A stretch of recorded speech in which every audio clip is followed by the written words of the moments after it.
Hey guys, what's up? How y'all doing? I'm here to give you guys a recap on the new chapter of My Hero Academia, which is on chapter 323.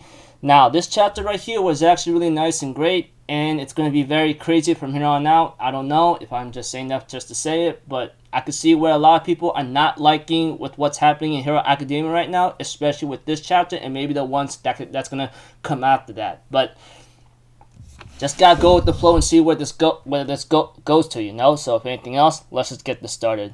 We had to it that Ida ends up talking to Nezu along with Class 1A, talking to Nezu and everything else, all considered, you know. And we had to it that Ida says, although I comprehend the effectiveness of the UA barrier, we should try to be understanding of Midoriya's feelings. Bringing him back safely should be enough to convince the civilians, those seeking shelter within the barrier, will also feel safe if we could do so. I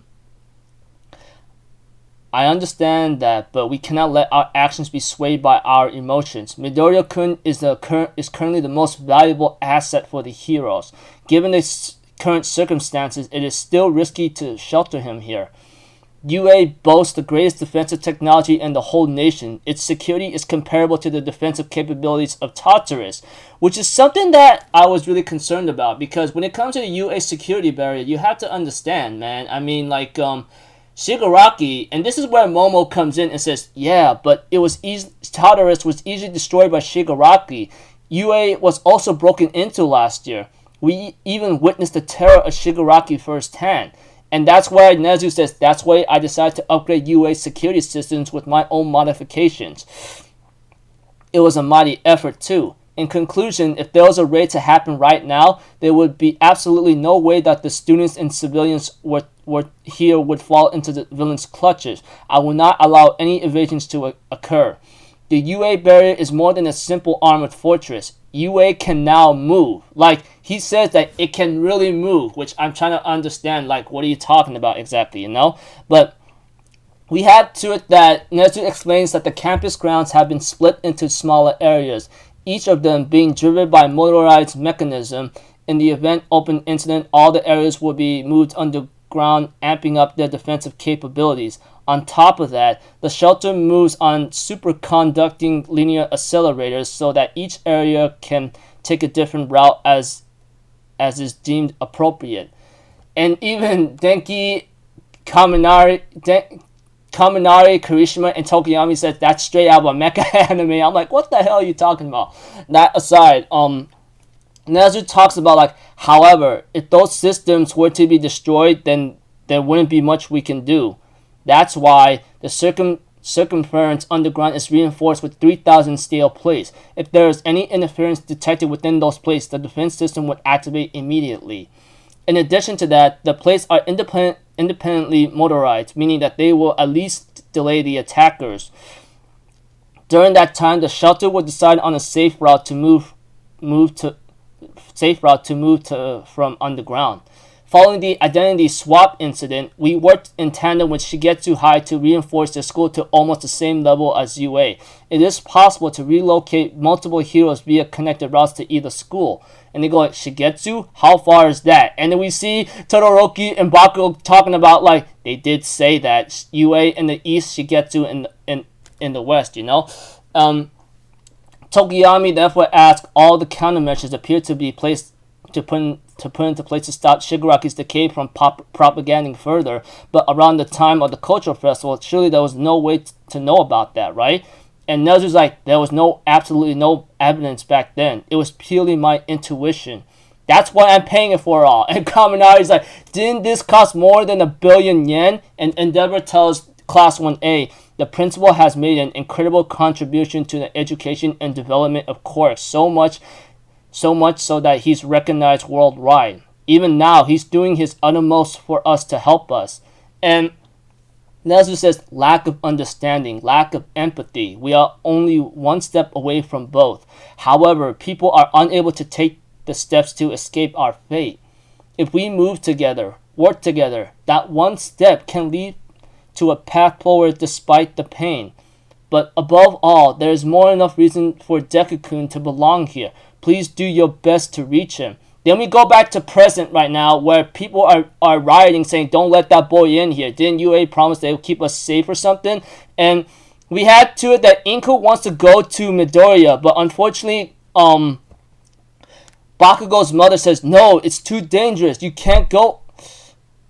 You can't go over there." And as for Eri, she's being accompanied by, I think, like a Monoma, the copycat court whatsoever. And we had to it that like Kota's there watching Deku and realizing he's being pressured right now, you know. And they told Midori to get lost. Do you think he could get away with covering up again? Even right now, Class 1A, even Sarah's like, "Damn, we are so in trouble right now," etc. Then we see 13.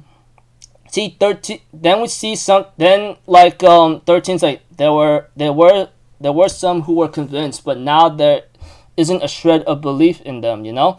And we had to it. Mike tried to tell everyone to calm down, and Blue Genius shows up and says it was my proposal, and everyone's like, "We came here because we trusted your words. Do you not understand that?" And Blue Genius says, "Yeah, like the principal explained, the UA is currently the safest place you can be. Your lives are our utmost priority. To take the first initiative, we came up with the plan to use Izuku Midoriya as bait to figure out where the villains were located. However, we were only able to catch a few due to insufficient amount of investigators. Although Izuku Midoriya is the villain's target, he is also the hero's greatest asset. If he stayed out in the field all alone, he would surely have died by now. We understand that it may not be the best option, but we don't have a choice, you know?" And we see Endeavor, Hawks, and Shoto could only watch from afar right now, wondering what the heck is going on. Even Shoto feels really remorseful that nothing could be done. But as Blue Genius explained, knowing that you don't feel uncomfortable under the anxiety-provoking circumstances, please allow him to rest it where he will be safe, so that he could be prepared to fight. He needs to be in his best condition to fight for us. But unfortunately, one citizen says, "Don't give us that BS. Japan is currently lawless. It's because you guys failed as heroes, and because you failed and again, we're telling you to accept the burden of it all. Shut the hell up. Why the hell should we even trust you right now, huh? Are you guys even heroes?" Even right now, President Mike is like, "Damn, this isn't good. Their anxiety is spreading." Even Inko's crying very badly right now. And we had to, they say, "Oh, come on. Well, all we're asking is to sleep at night knowing we are safe." And we had to, Urabi has the microphone, and we had to, Uraraka's parents are watching from afar right now and seeing her jump up there. And we had to it that Uraraka was about to say Deku, but she says, "No, Izuku Midoriya has a special power." And we had to is like, that's exactly why a guy like him can't come back here just because he's tired. And Uraraka's like, "No, he left UA because he didn't want us to put us in any danger. We were the ones who brought him back." And even right now, Deku, or you know what? I'm not going to say Deku. Izuku ends up looking at Uraraka right now, and we had to it that she explains his power is special. It's made to defeat all for one.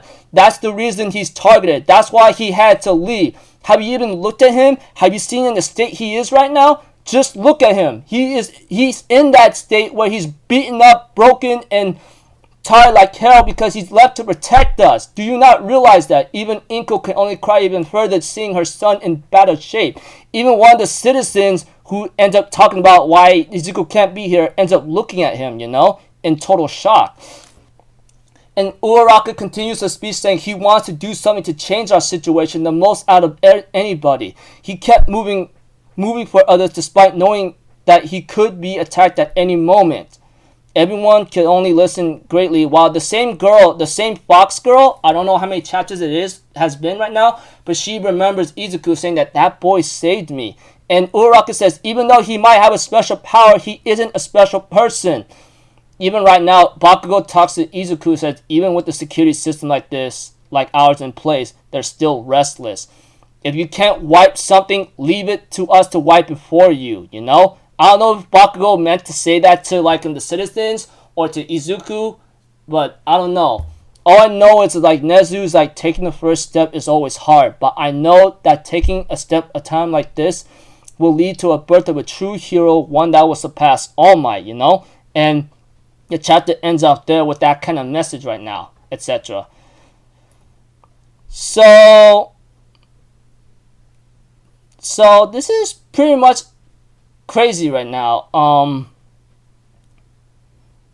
dude, the way how she's able to like make her shouts out right now and her care for Izuku, you know, telling everyone, look at him, you know, do you not understand that he left to protect you guys, and we're the ones that brought him back whatsoever, you know, that kind of thing, etc.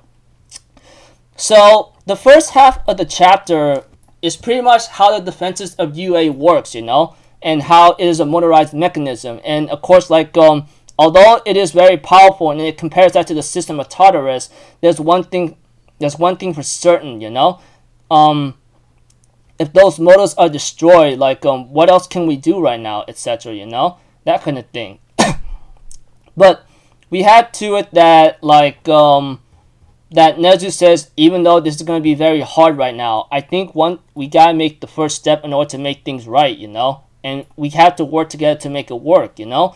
And, you know, it goes back to the writing where Blue Genius tells everyone, you guys got to understand, we need this guy to be at uttermost shape, but they are not convinced, and they told him to, like, get the hell out. But Ochaku Uraraka says otherwise, saying, why don't you look at him right now? He left because he's targeted.